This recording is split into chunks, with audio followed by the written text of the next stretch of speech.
Olá, seja muito bem-vindo, seja muito bem-vinda ao debate. Hoje vamos falar sobre o segundo maior processo de admissão para universidades do mundo. Pois é, com quase 7 milhões de inscritos, o Exame Nacional do Ensino Médio só perde para a seleção feita lá na China. O Enem desafia os estudantes a responderem 180 questões objetivas em 4 áreas do conhecimento, como linguagens e suas tecnologias, ciências humanas, da natureza e matemática. Eles têm ainda que produzir uma redação com argumentos consistentes e propostas de intervenção. Bom, mas este ano o exame passou por mudanças. O Enem não será mais usado para a certificação do ensino médio e as regras também mudaram para quem ainda não concluiu essa etapa escolar.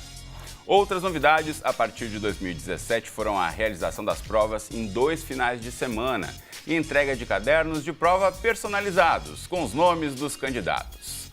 O que não muda, ano após ano, é o estresse que envolve a preparação para as provas.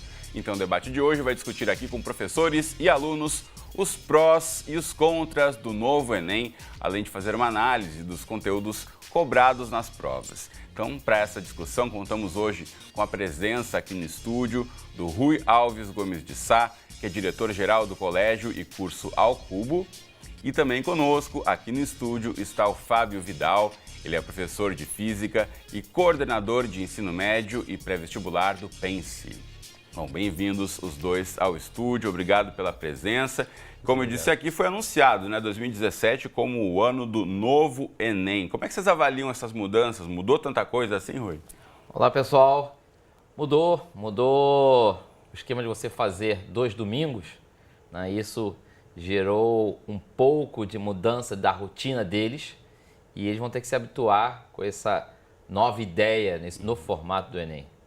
Como é que você vê, Fábio, essas mudanças? O que aplicou aí de preparo diferente ou não? Ou agora, depois das provas, como é que os alunos também reagiram?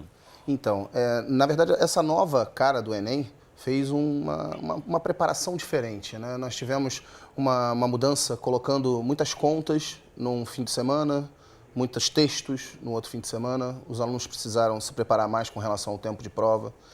E a resposta deles pós-Enem foi que eles acharam uma prova até bem distribuída com o tempo, mas eles acharam uma prova bem mais difícil. Isso foi unânime com relação a todos os aspectos. Você teve essa percepção também, Rui, de que foi o mais difícil para o estudante, então, passar no Enem? Sim, nós estamos percebendo que desde 2009, quando começou essa mudança do Enem, há uma evolução das provas ficarem mais conteudistas. E esse ano isso ficou bem claro, até porque houve uma mudança de banca, tá certo? E aí os alunos perceberam dessa noção de o conteúdo ser cobrado de forma mais abrangente. E quando eu citei anteriormente, que o Fábio até colocou agora, dos 2 dias, dos 2 domingos, o que aconteceu para eles?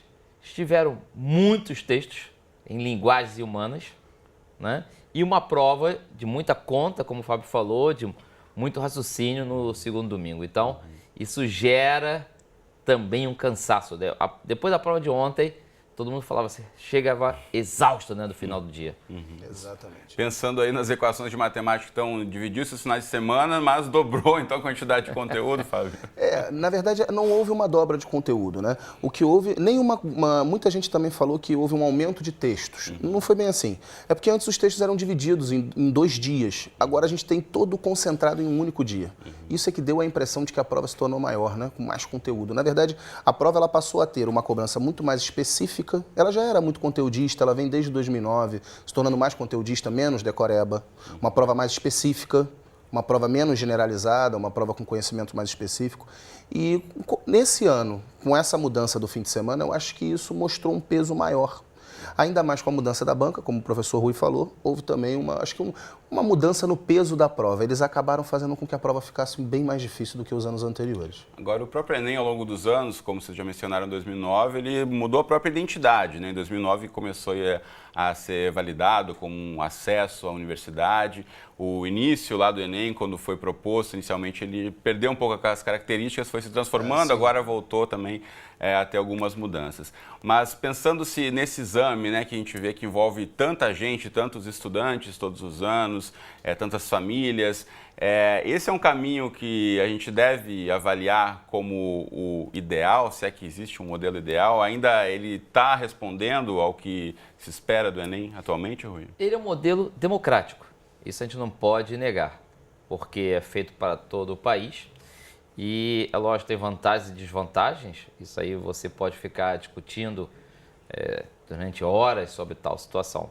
Então, primeiro, democrático porque permite que qualquer pessoa do Brasil faça.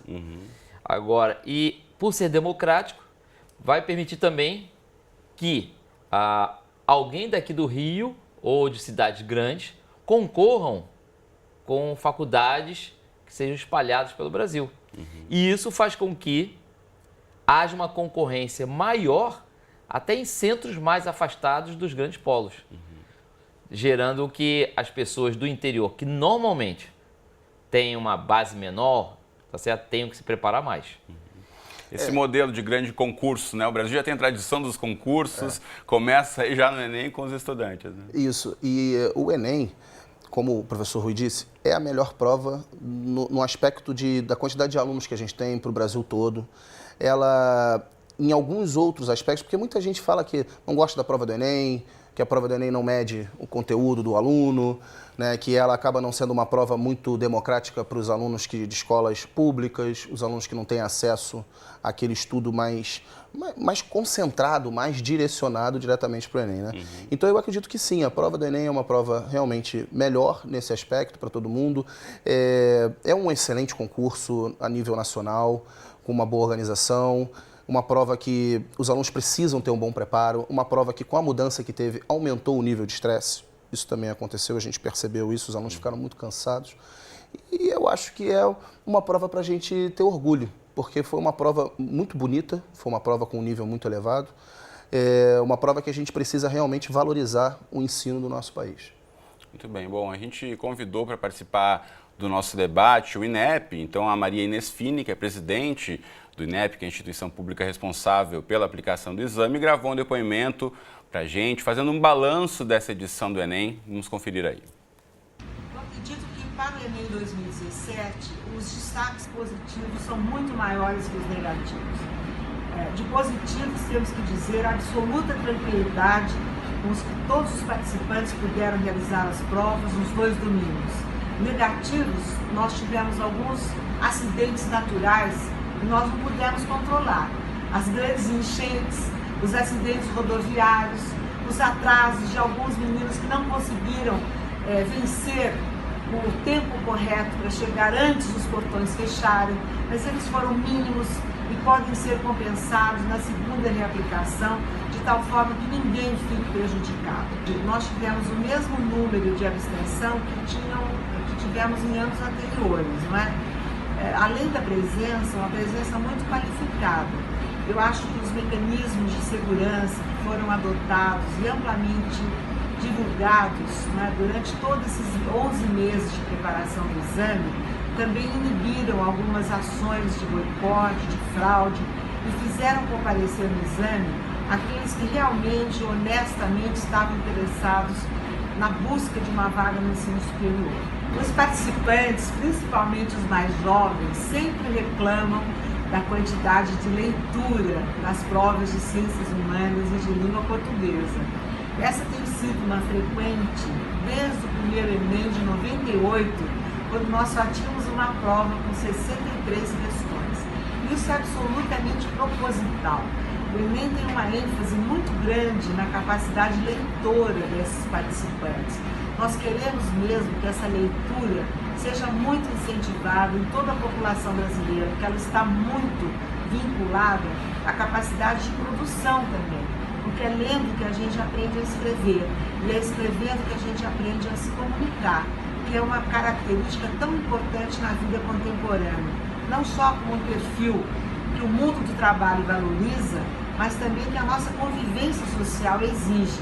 Nós precisamos saber ouvir o outro, ler praticamente o outro, compreender o discurso, decifrar argumentos, apresentar argumentos, e isso é só uma leitura muito sólida, muito calma, muito contemplativa, que vai nos favorecer. Então, o Enem, desde a sua criação, trabalhou e sempre trabalhará com textos não extensos, mas provocativos, agradáveis, atraentes, de diversas naturezas.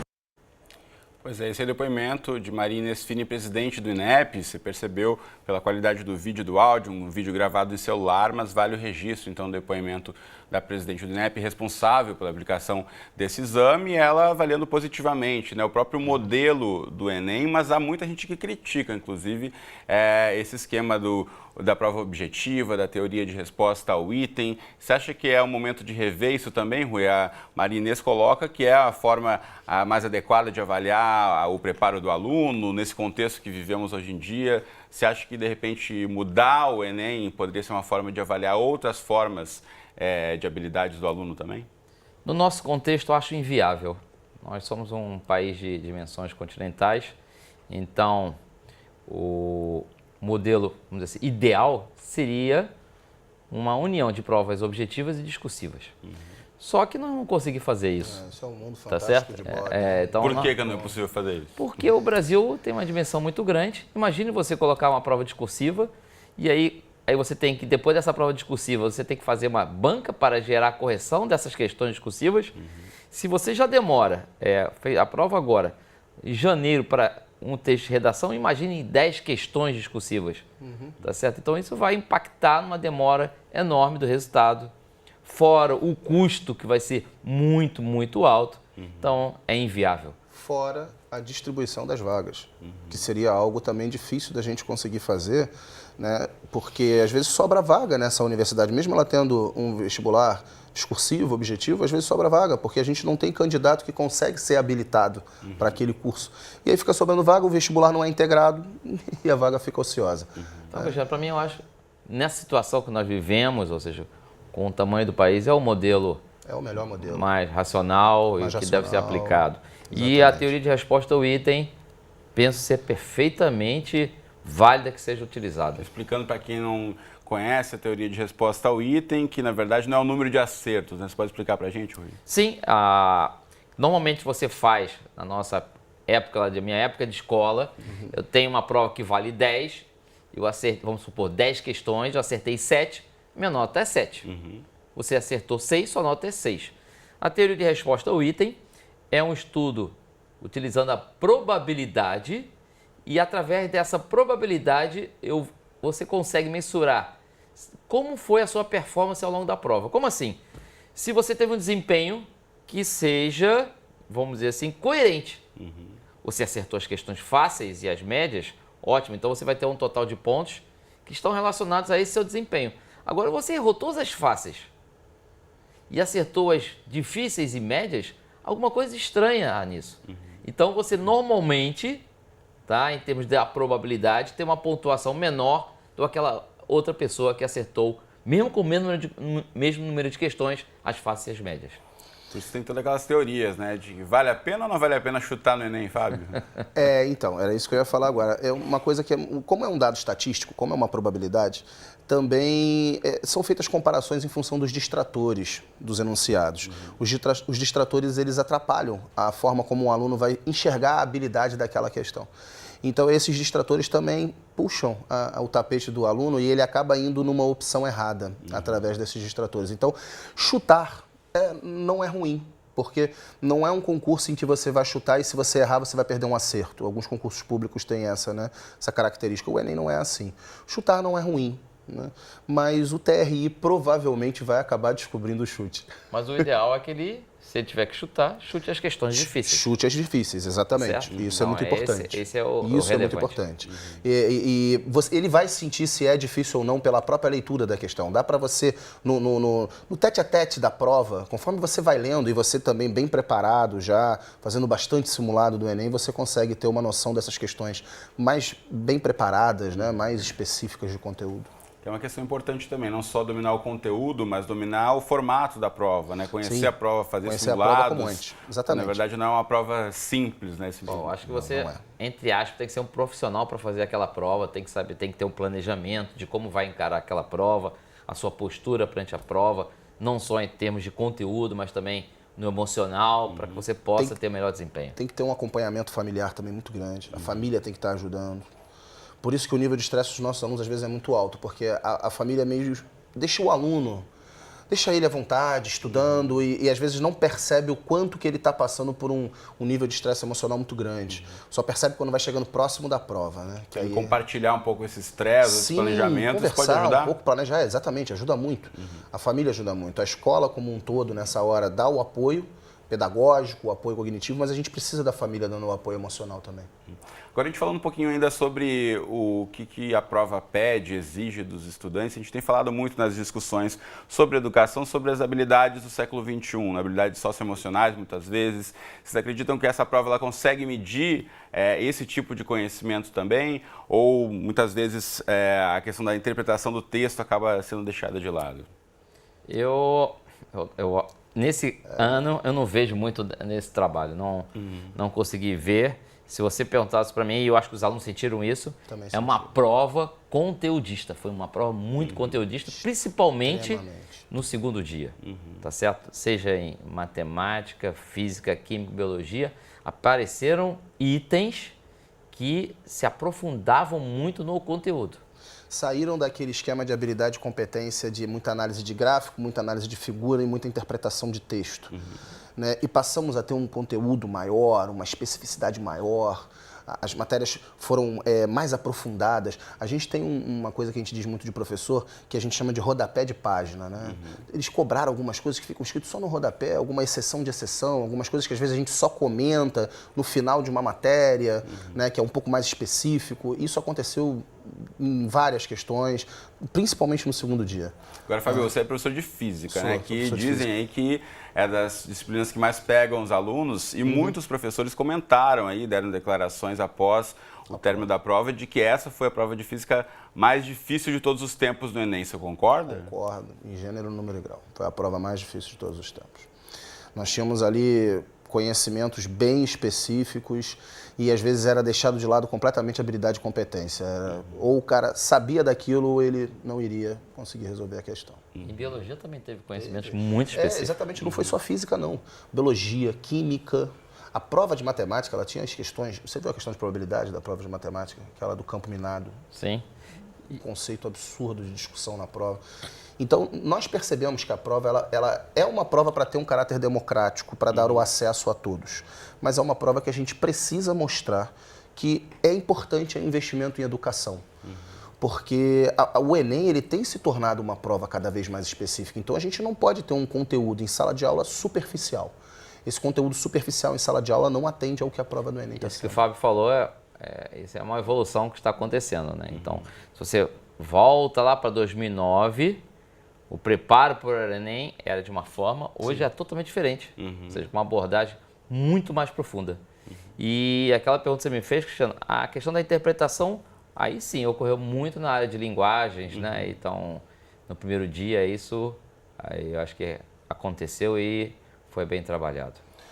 Foram muitos textos no primeiro dia, né? Isso que eles reclamaram muito, porque precisou muito dessa interpretação no primeiro dia, né? A única observação que eu faria para a Maria Inês, eu concordo com ela, se ela me permite, que foram muitos textos, os alunos têm que se acostumar com isso, mas eu queria que ela tentasse fazer uma prova dessa, tá certo? Com a quantidade de textos, isso era só uma sugestão, tá bom? E eu valorizo muito com meus filhos a leitura e tudo mais, mas é muita coisa. É muita coisa. Tem que pensar muito, né? Conseguir fazer tudo aquilo no tempo de prova é muita coisa. Agora, uma questão importante para a gente discutir também é o que muitas vezes se interpreta como o que o Enem está cobrando, então será que é isso que a gente deve colocar no ensino médio ou não? E a gente sabe que no início desse ano o governo federal aprovou, por medida provisória, a reforma do ensino médio, o que vai levar a uma flexibilização da grade curricular, permitindo que o estudante escolha a área de conhecimento na qual ele quer aprofundar os seus estudos. A nova estrutura terá uma parte que será comum e obrigatória a todas as escolas, fundamentada na Base Nacional Comum Curricular, que ainda será aprovada, e outra parte mais flexível. E isso vai permitir que cada aluno siga o caminho das suas vocações, seja para seguir os estudos no nível superior, seja para entrar no mundo do trabalho. Então aproveito esse gancho para perguntar para vocês, como é que vocês avaliam isso, essa flexibilização do currículo? O estudante não pode correr o risco de repente chegar no Enem menos preparado, já que ele pode ter escolhido um caminho mais voltado para o mundo do trabalho e menos do conteúdo, Rui? Pode. Acho que por isso essa mudança tem que ser muito paulatina, para que ele também vai verificando o que vai acontecendo com o Enem. Não pode ser feito de uma forma súbita. Tem que ser gradativamente. E entendendo como é que vai acontecer essa e entendendo a situação, porque trabalhar com a educação, a gente tem que ver a resposta que a educação vai nos dar com todas as mudanças feitas. Uma pequena mudança que a gente faz, às vezes a gente não percebe, mas gera uma imensa mudança no E como é que vocês já percebem que as escolas têm discutido isso internamente, essa questão do novo ensino médio, Rui? Eu penso que as escolas, primeiro, elas querem dar um passo bem devagar. Então, elas estão analisando a grade como um todo para verificarem. Estavam esperando o que ia acontecer com esse Enem, com essa mudança de banca. E aí já analisaram, poxa, será que essa tendência desse ano vai se replicar para o ano que vem? Porque o conteúdo foi mais forte. E aí será passado isso para os alunos que estão estudando com ela. Para que aí esse preparo possa ser nessas 4 áreas citadas, entendeu? E esse preparo das 4 áreas citadas vai ter que ser um preparo bem conteudista se a prova continuar com o caráter como foi esse ano. Pois é, não parece que está sendo feito um tiro para cada lado? De um lado o Enem está mais difícil, de outro lado o ensino médio não vai cobrar tanto, não vai passar tanto conteúdo? Por isso eu estou falando, tem que ser uma coisa muito paulatina, senão o garoto pode se prejudicar numa prova desse tipo. A gente tem que esperar para ver o que vai acontecer, porque realmente é uma coisa que não está condizendo, essa mudança do ensino médio com a relação que a prova do Enem teve esse ano. Como o Rui falou, deve ter muita ligação com a mudança da banca. Talvez eles tenham chegado, então se adaptando ainda. Vamos esperar para ver como vai ser a votação, ainda não foi votado, precisamos ver ainda como vão ficar essas diretrizes todas novas. A gente sabe muitas vezes também do abismo, né, que separa o preparo do aluno que passou pela escola pública do aluno que passou pela escola privada. Vocês acreditam que o aluno de escola pública pode ser ainda mais prejudicado? Olha, esse é o nosso maior medo, porque, sendo bem sincero, a prova do Enem, como veio esse ano, ela foi muito injusta com os alunos de escola pública, porque eles não têm acesso a tanto conteúdo como a prova veio cobrando. Então, eu acho que a prova mostrou realmente que a gente precisa levar a educação a sério, investir muito, tratar a educação com mais seriedade e fazer com que os nossos alunos tenham cada vez mais acesso a esse estudo e possam fazer uma boa prova do Enem, se preparando cada vez mais para o mercado de trabalho. Eu acho que dessa forma a gente consegue fazer com que o ensino técnico possa realmente ter resultado. Acho que essa ideia desse novo ensino médio seria principalmente para a parte do ensino técnico, aquelas pessoas que desejam seguir nessa tendência, e as escolas públicas, eu espero que o investimento do governo tem que se aperfeiçoar mais para poder chegar no nível que estão as escolas particulares, né, aqui no Brasil. Muito bem, bom, o Rui e o Fábio continuam comigo aqui no estúdio, a gente faz um rápido intervalo e já volta com mais debate falando sobre o Enem. A gente vai ouvir depoimentos de estudantes que fizeram a prova para saber como é que eles se sentiram ali com esse novo teste sendo aplicado nesse ano. Então não sai daí que a gente já volta. O debate está de volta para fazer um balanço do Enem 2017 e também sobre o ponto de vista dos estudantes. Você já deve ter visto aquelas imagens de candidatos atrasados que chegam correndo aos locais de aplicação das provas, chegam a virar meme na internet. Pois é, nos últimos anos, conforme o Enem foi ganhando importância como porta de entrada para as universidades, o drama de muitos atrasados ganhou destaque no noticiário. E o desespero tem motivo, afinal, perder a prova significa ter de esperar um ano até a próxima oportunidade. Mas será que precisaria ser assim? Bom, quando o Enem se transformou em um dos processos de seleção para o ensino superior, o modelo de referência citado pelo Ministério da Educação foi o SAT, que é um teste nacional criado em 1926, utilizado por diversas universidades nos Estados Unidos. Hoje existe uma diferença essencial. O SAT por lá pode ser feito em 7 datas diferentes ao longo do ano e um número ilimitado de vezes pelos estudantes. Então é para tratar dessa e de outras questões que nós contamos hoje aqui no estúdio com a presença do Rui Alves Gomes de Sá, que é diretor-geral do Colégio e Curso ao Cubo, e também conosco está o Fábio Vidal, que é professor de Física e coordenador de Ensino Médio e Pré-Vestibular Pense.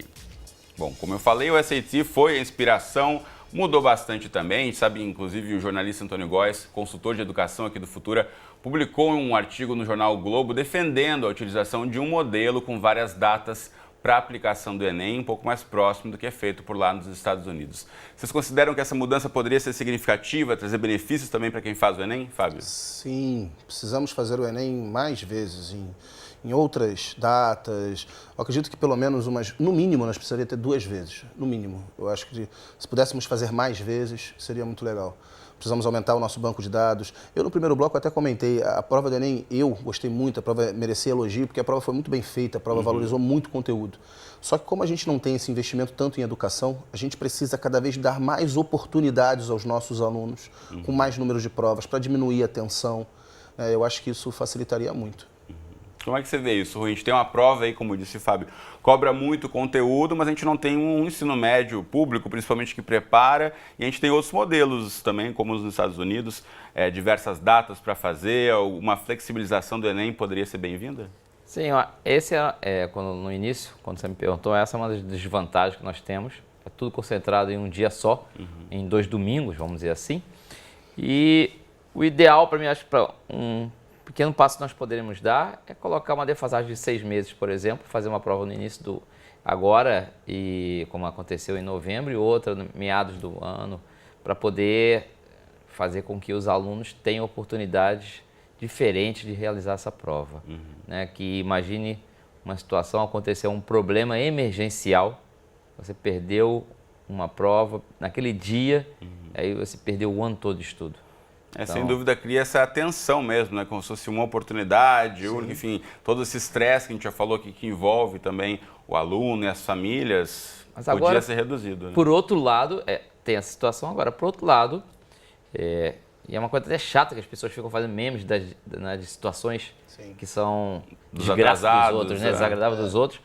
Acho que muitos candidatos, muitos mesmo, deixam de fazer a prova por mau preparo, ou seja, de maus conselhos em relação àquele dia.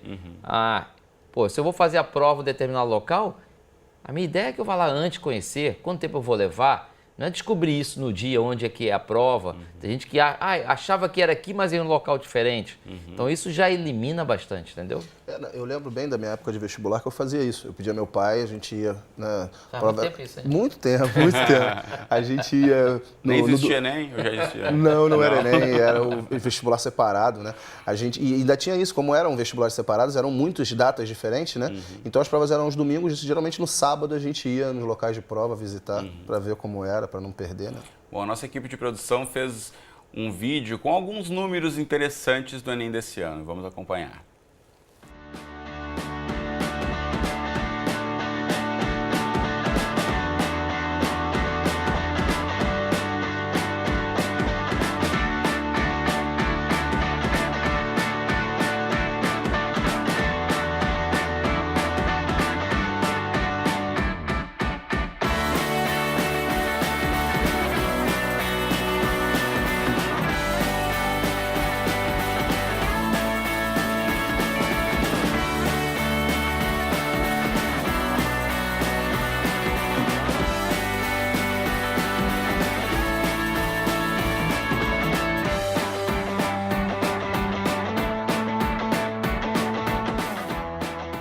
A gente viu aí uma recapitulação de alguns dados sobre o Enem desse ano e um dos assuntos mostrados ali tratava da redação, que para muita gente foi surpresa o tema da redação. Como é que vocês receberam quando viram que o tema era aquele, tratar da questão da inclusão, Rui? Surpresa mesmo. Não a parte da inclusão, mas relacionar aos surdos. Agora, eu vou encarar de uma forma positiva. Por que de forma positiva? Porque aí vai fazer com que nossos alunos possam refletir e escrever da melhor forma, sem que tenha sido obrigatoriamente trabalhado durante o ano, entendeu? Então, saindo daquela... Sem ser os temas previstos, por Exatamente. exemplo. Lógico Tem que trabalhar com improviso. Ali. Lá no meu colégio a gente fez muitos temas, como ele também lá. Sim. Então, acho que é importante isso, para mostrar para o aluno e o aluno mostrar isso, que ele sabe escrever, que ele tem boas ideias, que ele vai concatenar bem a sua redação. Né? E é importante também para eles poderem vivenciar, a situação de pessoas com os surdos em relação à questão da educação. O tema da redação foi muito bem colocado, né? Inclusive, todos os nossos alunos sempre fizeram redação falando sobre inclusão, falando sobre acessibilidade, mas a surdez sempre foi deixado muito de lado. Sempre, eu acho que das deficiências que a gente tem tratando, né, de todas elas, eu acho que a surdez é aquela que a gente às vezes menos vê, né? Uma coisa que eu tenho um professor que trabalha com a gente que ele tem um filho e só descobriu que o filho dele era surdo depois que o filho já tinha quase 2 anos. 1 ano e 6 meses, 1 ano e 7 meses é que ele acabou descobrindo que o filho tinha surdez, né? É difícil até mesmo, às vezes, para a família lidar com isso.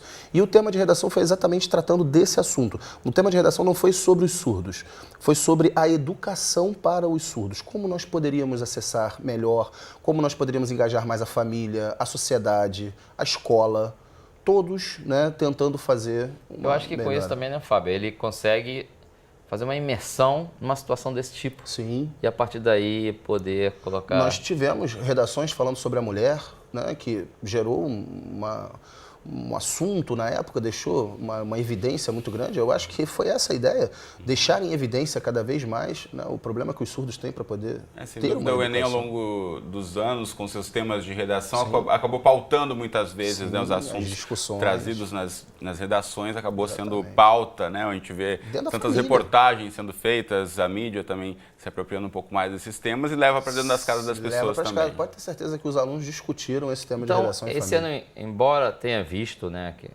houve críticas em relação a esse tema, eu não corroboro, eu penso que foi de forma positiva para que os alunos pudessem se organizar e se expressar da melhor forma possível. Aproveitando então, eu vou agora chamar para o nosso debate a estudante Maria Luísa dos Anjos, que fez o Enem para concorrer a uma vaga aí, quem sabe no curso de medicina. Ela se preparou em um curso pré-vestibular particular aqui no Rio de Janeiro. Então já dou as boas-vindas. Maria Luísa, tudo bom com você? Quero saber se você estava preparada aí para o tema da redação. Oi, tudo sim. Olha, preparada eu estava. Eu achei preparado, mas nós debatemos bastante dentro de sala, fizemos várias redações com tema de inclusão. Como eu já disse, foi um tema que acho que restringiu bastante. Eu adorei o tema, achei um tema muito positivo, porque na inclusão de pessoas surdas na educação é algo muito bom para toda a nossa sociedade. E o que você achou dos conteúdos cobrados nas provas? Você achou que estava muito difícil, como a gente falou aqui?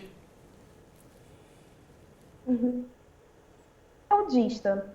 O Enem seguia uma linha assim, mais básico, né, de conceitos básicos, com algumas questões mais trabalhosas. Prova como um todo muito conteudista. Você não precisava saber só o básico, você precisava se aprofundar em diversos assuntos. E como é que foi a percepção dos seus colegas e amigos que fizeram a prova? Você acha que todo mundo foi tranquilo ou muita gente saiu da prova achando que não tinha se preparado tão bem? Muita gente saiu da prova achando que não tinha dado certo nesse ano, mas eu acho que elas vão conseguir sim. É só uma questão do TRI e vários grupos das redes sociais, as pessoas estão reclamando sobre essa prova por não ter sido uma prova coerente com o das escolas públicas, na verdade. E o pessoal saiu bem abalado dessa prova. Bom, a gente está com um probleminha no áudio, eu já vou aproveitar e me despedir então da Maria Luísa, agradecendo a participação no nosso debate de hoje, trazendo aí o ponto de vista de uma das alunas, né, de tantos no Brasil que se prepararam para essa prova. Então, boa sorte aí, Maria Luísa. Até mais, até mais. Bom, Fábio, assim como ela disse, tem muita gente reclamando, né, como dizia-se antigamente, xingando muito no Twitter, nas outras redes sociais também, porque tinha se preparado para um tipo de prova, e a gente já falou aqui, mudou a banca e tudo mais, algumas mudanças, mas fica um pouco esse sinal, né, de que agora, para se preparar para a prova do ano que vem, talvez tenha que mudar-se também a forma de estudo, de preparo e do tipo de conteúdo. As escolas vão se adaptar a essa nova tendência do Enem, isso é normal, né? E os alunos também precisam se adaptar. Os alunos, eles estavam desvalorizando muitas matérias, né? Eles deixaram de estudar muitas matérias. Eles ficavam muito presos à redação, que era o que valia muita nota, matemática, e as outras eles iam levando, né? Aos pouquinhos, às vezes estudava mais física, porque não gostava muito de biologia, ou então acabava estudando mais biologia, porque não gostava muito de física. E eu acho que o Enem esse ano mostrou que você vai ter que estudar um pouquinho cada coisa para que você tenha capacidade de jogar em todos os campos, né? Isso é muito importante. Minha mensagem para Maria Luísa e para os demais é: a prova é algo comparativo, tá certo? Então, ficou mais difícil para todos. Então, a partir daí, que ela fique tranquila que se estudou, né, se esforçou, seus resultados devem aparecer para ela conseguir a sua vaga na medicina, que é uma carreira muito, muito concorrida. Das mais concorridas historicamente, né? Com certeza, com certeza. Bom, agora a gente vai conversar com o Eduardo da Silva, que também fez o Enem, só que ele fez pela segunda vez, está tentando uma vaga no curso de Ciências Sociais. O Eduardo é aluno de um curso pré-vestibular comunitário e vai falar com a gente agora. Eduardo, bem-vindo ao debate. Qual a sua avaliação das provas do Enem nesse ano? Estava mais difícil, mais fácil? Você que já teve outra experiência. Primeiramente, boa noite a todos. E eu quero dizer que algumas matérias, assim, estavam mais difíceis, como matemática, eu estava esperando algumas coisas, mas para mim biologia e outras matérias como humanas foi muito bom para mim, então, entendeu? Eu gostei muito o tema da redação, que foi um tema inesperado, acho que não só para mim, mas para todo mundo. Tenho escutado comentários que muitas pessoas não esperavam esse assunto sobre os surdos, pegaram muitas pessoas de surpresa, e foi um assunto que não é tão corriqueiro no dia a dia, no cotidiano, né? Então pegou muitas pessoas de surpresa. Agora, o que a gente falou agora há pouco aqui no estúdio, eu queria saber a sua opinião. Você acha que colocar um tema que não era esperado, na verdade, coloca mais à prova o preparo do aluno em poder articular, em poder trabalhar com improviso e ver se de fato ele escreve bem, para além do conhecimento do tema? Pois esse tema, como não tem como... Não é um assunto que vem ser abordado no cotidiano, torna-se um pouco difícil para pessoas que não têm um convívio com pessoas que têm esse tipo de deficiência. Aí torna difícil até mesmo desenvolver uma redação ou comentar sobre o assunto ou levantar um argumento sobre tal assunto. Mas pessoas que têm um convívio com esse tipo de... ou até mesmo têm essa deficiência ou convivem com pessoas que têm deficiência, seria mais fácil de desenvolver essa redação e esse assunto, entendeu?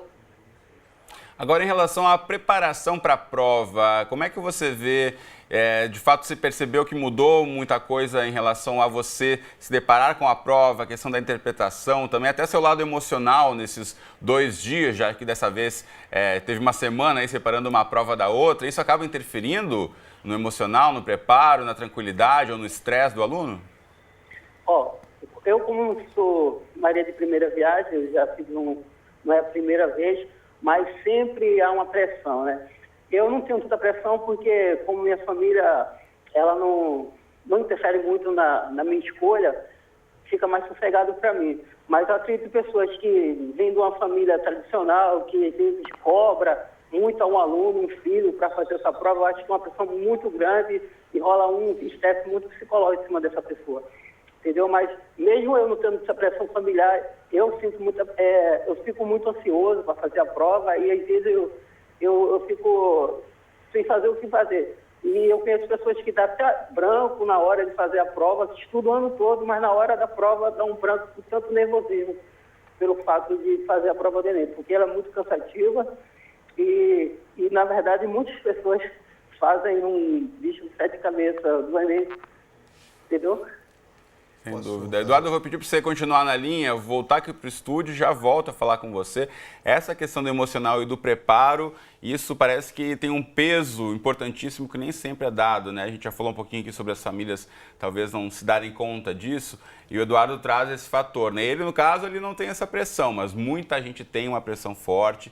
Como é que a gente pode pensar em a escola preparar isso junto com a família para deixar o aluno no estado mais tranquilo, mais apto para realizar essa prova, esses exames tão difíceis? Uma sugestão primeiro é que esses estudantes que vão fazer, por exemplo, o próximo Enem, eles comecem um planejamento desde cedo.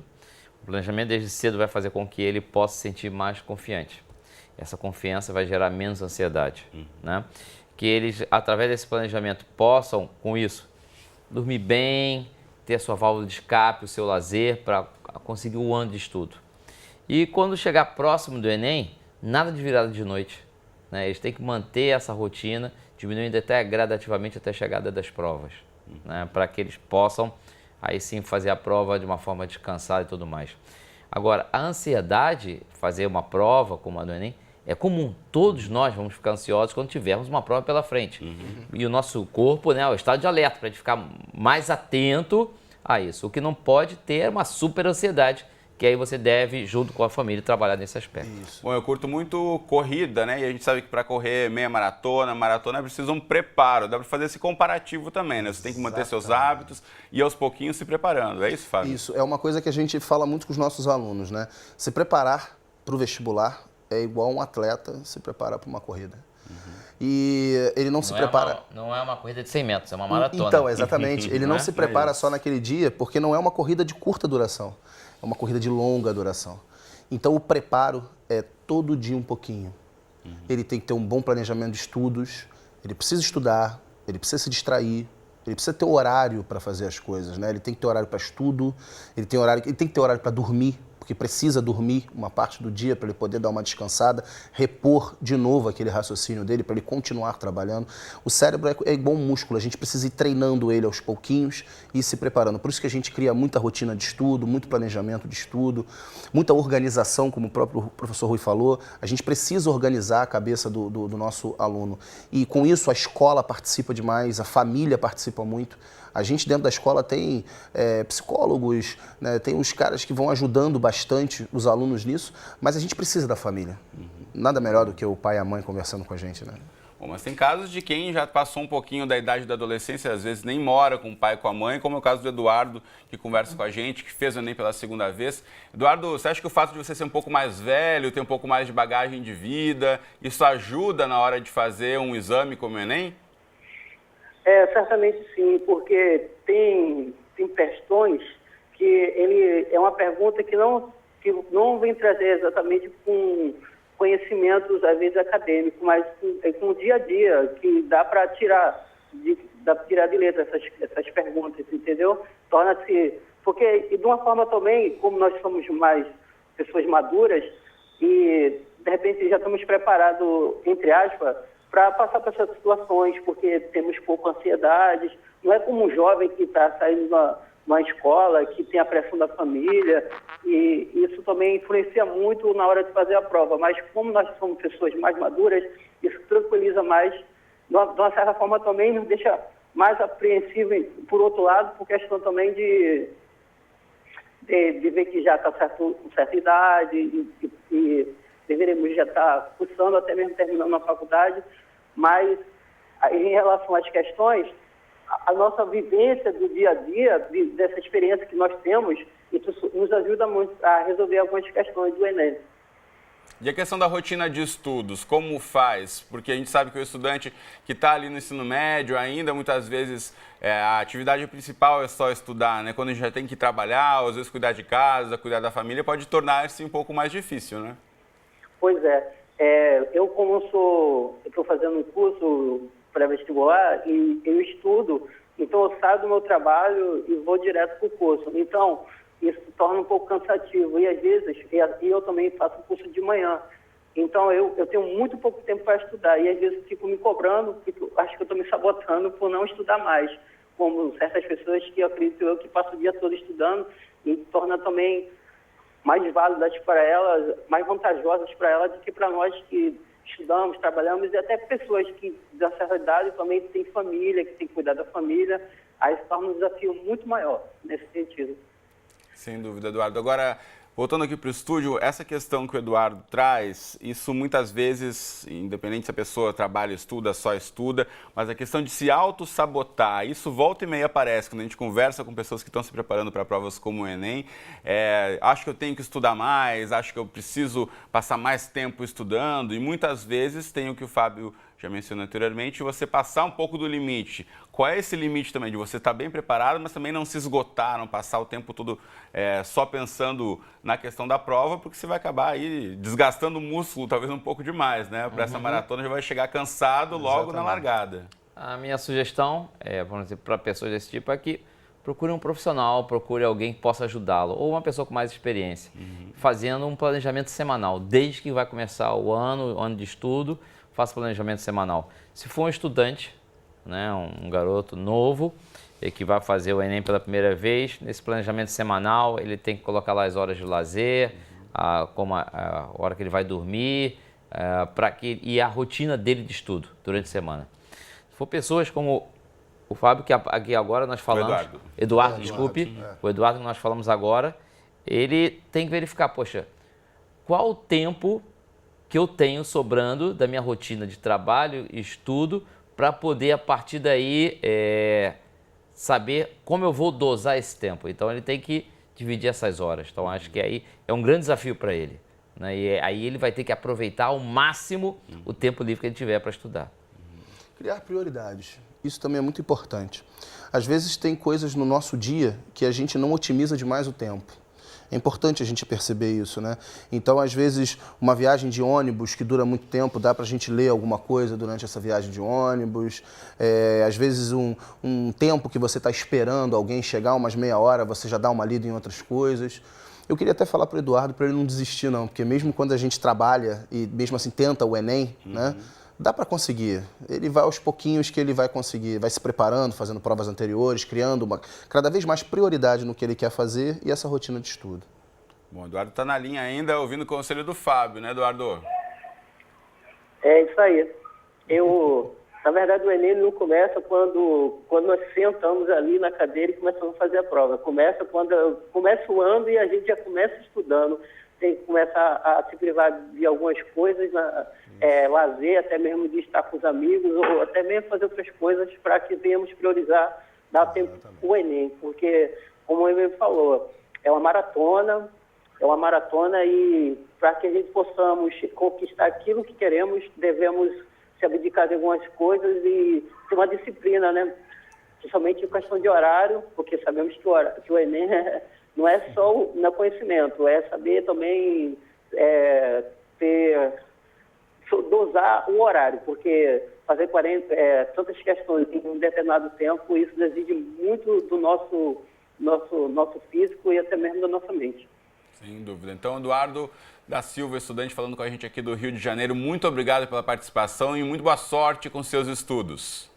Obrigado, boa noite, o prazer foi meu e vamos lá. E eu quero aproveitar um minutinho e falar que todos aqueles que se encontram na mesma situação que eu, que voltou a estudar com determinada idade, que ele não desista, que ele continue persistindo, que uma hora ele vai conseguir, tá bom? Sem dúvida, é isso aí, desistir jamais. Valeu, então, boa noite para todos. Um abraço, Eduardo, até mais. Até mais.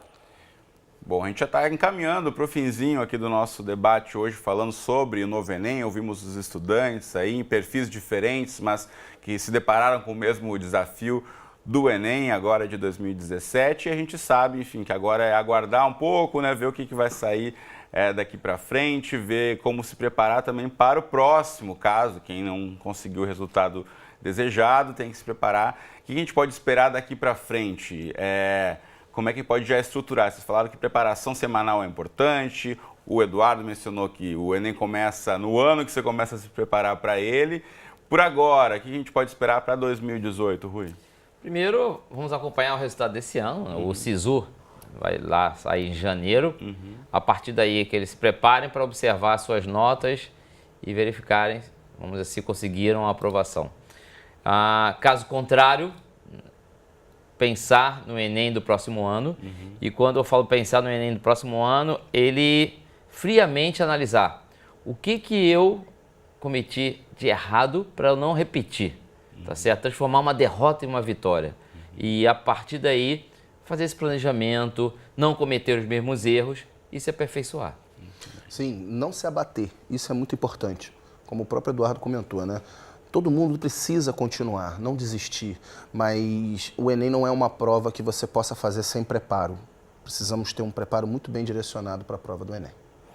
Bom, a gente termina o debate por aqui com uma informação importante, né? Já falamos aqui, o Ministério da Educação vai divulgar os resultados do Enem em janeiro de 2018, quando abrem as vagas para as universidades públicas e privadas através dos portais do SISU e do ProUni. Então fique ligado, com certeza que no futuro a gente vai continuar informando você sobre os próximos passos e todas as novidades do Enem.